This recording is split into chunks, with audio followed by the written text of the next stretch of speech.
우선 그 기후 위기라는 그전 지구적 위기를 극복하기 위한 경기도의 노력, 특히 탄소 중립과 같은 이 경기도의 어떤 정책의 그 노고에 감사드립니다. 저는 오늘 경기도가 기후 대응과 또 종합적인 대기 관리를 강화해야 된다는 의견에서 그 큰 틀에서 좀 질문을 드리고자 합니다. 한 10년 전부터 초미세먼지에 대한 사회적 관심이 높아졌습니다. 평균치는 조금씩 낮아지고 있다고는 하지만 사실 일정 기간에는 특히 우리나라 같은 경우에는 봄철 기간에 미세먼지에 대한 어떤 위협은 이 도민 모두가 느낄 정도로 크게 영향을 미치고 있다고 생각하고 있습니다. 물론 19년도에 미세먼지 특별법 그리고 2020년부터는 권역별 대기 환경 관리를 통해서 아마 환경국에서도 대기 환경을 또 미세먼지를 잘 대응하기 위한 노력을 하고 계신 걸로 알고 있습니다. 이에 관해서 몇 가지 좀 질문을 드리려고 하는데요. 미세먼지를 발생시키는 농도에 기여하는 그 광역 단체를 기준으로 했을 때 어디가 가장 높은지 알고 계신가요?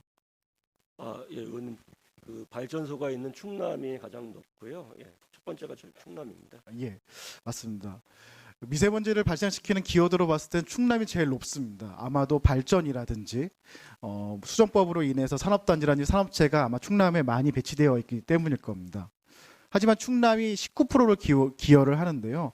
경기도도 바로 2등으로 18%를 기여하고 있습니다. 그렇기 때문에 경기도에서도 미세먼지를 줄이기 위한 방안이 중요한데 혹시 국내 미세먼지를 발생시키는 뭐 예를 들어서 부분별로는 어떤 분야에서 가장 많이 발생시키는지 아시나요? 국내 미세먼지 발생 부분은 일단은 그 카테고리가 두 가지로 나눠져야 되는데요. 그러니까 2.5 해가지고 초미세먼지 쪽이 하나 있고 PM10 쪽이 있는데요. PM10 쪽은 제가 알기로는 산업 부분이 좀 많고요. 그다음에 PM2.5 미세한 거는 도로 부분에서 가장 많은 걸로 알고 있습니다. 네, 맞습니다. 이 산업 분야에서 차지하는 미세먼지의 발생량이 굉장히 큰 상황입니다. 그래서 산업과 관련된 지금 경기도의 여러 미세먼지를 저감시키기 위한 대책들을 좀 질문드리고 싶은데요. 경기도는 경기도형 배출 시설 관리 시스템도 구축해서 시행 중이시고 또 경기환경에너지진흥원에서도 또 광역환경관리사업소에서도 사업체에 관련된 배기가스 그 이 미세먼지를 컨트롤하고 있습니다. 제가 조금 유심히 본 거는 이 광역환경관리사업소와 경기환경에너지진흥원에서 진행하고 있는 사업체를 대상하는 사업들이 어떤 차이가 있냐라는 좀 질문을 드리고 싶고 또 그러한 차이가 통합을 하거나 혹시 시너지를 낼 수 있는 방법은 없는지 좀 질문드리고 싶습니다.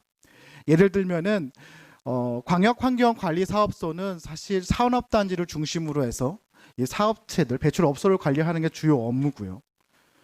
경기환경에너지진흥원에서도 많은 사업들을 하고 있지만 가장 큰 예산을 차지하는 약 74%를 차지하는 게 소규모 사업장 반지시설 지원 사업 그리고 사업장 대기 오염 방지시설 관련돼서 거의 한 78%의 예산을 사용하고 있더라고요. 그렇다고 하면 이 두 개 기관이 하는 산업과 관련된 사업들의 차이점은 무엇인지 좀 질문드리고 싶습니다. 네, 의원님 답변드리겠습니다. 좀 길게 말씀드리도록 하겠습니다. 일단 그 경기환경에너지진흥원에서 하는 거는 저희 환경안전관리과가 계획을 수립해가지고 위탁한 사업인데요.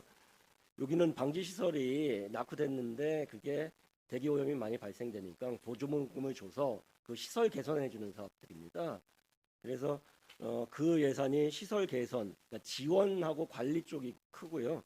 그리고 광역환경관리사업소는 단속 부서이기 때문에 지도 단속하는 기능입니다. 지도 단속 부분과 지원 분야를 완전히 두 개를 분리해서 양날개로 가야 바람직하기 때문에 그렇게 예산 집행한다고 이해하시면 됩니다. 그럼 그 대부분의 소규모 방지시설 설치 사업 같은 경우에는 저희가 이제 초기에는 한 50억 정도밖에 안 됐어요. 근데 이게 지원 사업으로 예산을 확보하기가 굉장히 어려웠는데 저희 경기도가 최초로 실시했고 그런 사업에 대한 호응이 좋아서 특히 이제 미세먼지나 대기 문제가 심각해지면서 환경부가 거기서 국비를 태워줘가지고 한 500억 정도씩 그 사업을 할 수 있게 됐다는 거 말씀드리고 싶습니다. 예. 두 개 기관에서 하는 사업의 차이는 알고 이게 인지하게 된 것 같습니다. 근데 하지만 그 사업들이 차이는 있지만 또 협력하거나 함께 했을 때 시너지 효과도 잘 봐주시면 좋을 것 같습니다. 추가로 한 가지만 더 말씀드리고 싶은 거는 그 진흥원에서 진행하는 소규모 사업장 방지 시설 지원사 같은 경우에는 매년 그 사업 예산이 줄어들고 있더라고요. 20년도에 약 한 1,060억 원 사업비에서 21년도에 731억, 그리고 올해는 한 478억으로 감소했는데 이 산업과 관련된 이 사업이 중요함에도 불구하고 이렇게 예산이 줄어드는 이유가 있나요?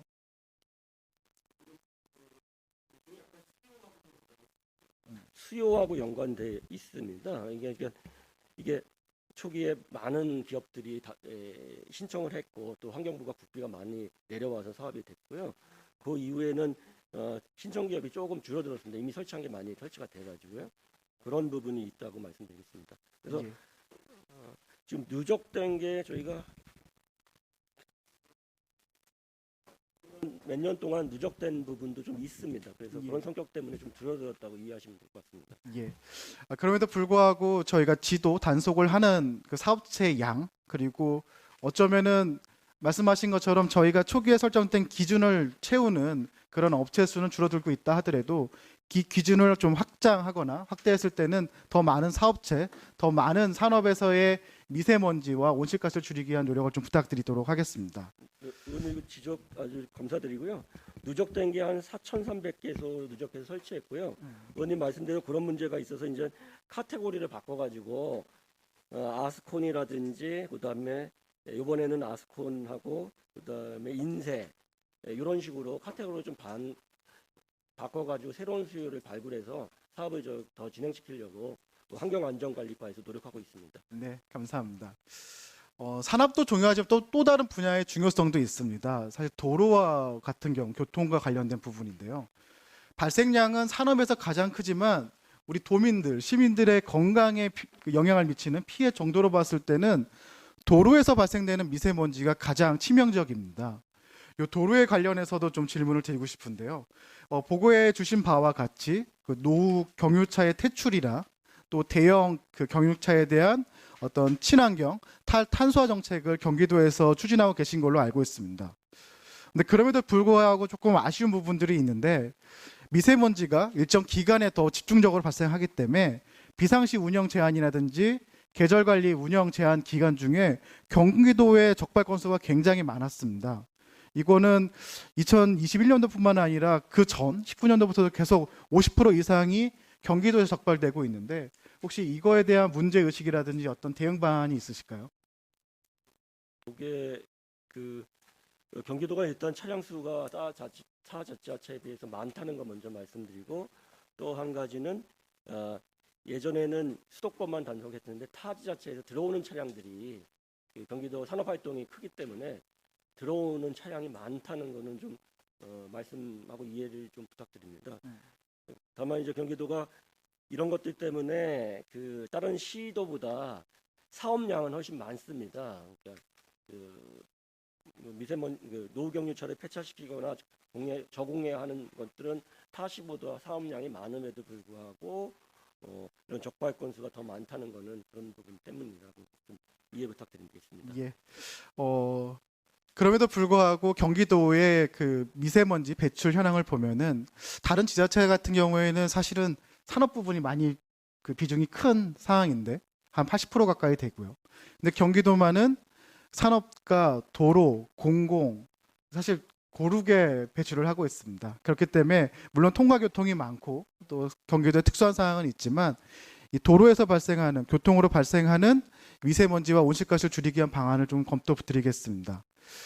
그리고 그 대형 경유차의 친환경 정책과 관련해서 저희 위원회에서 누누이 말씀드렸던 것처럼 전기차, 수소차, 친환경 차로의 전환과 인프라 확충에도 조금 더 관심을 가져주심으로써 이러한 대기 문제를 좀 해결해 주셨으면 좋겠습니다.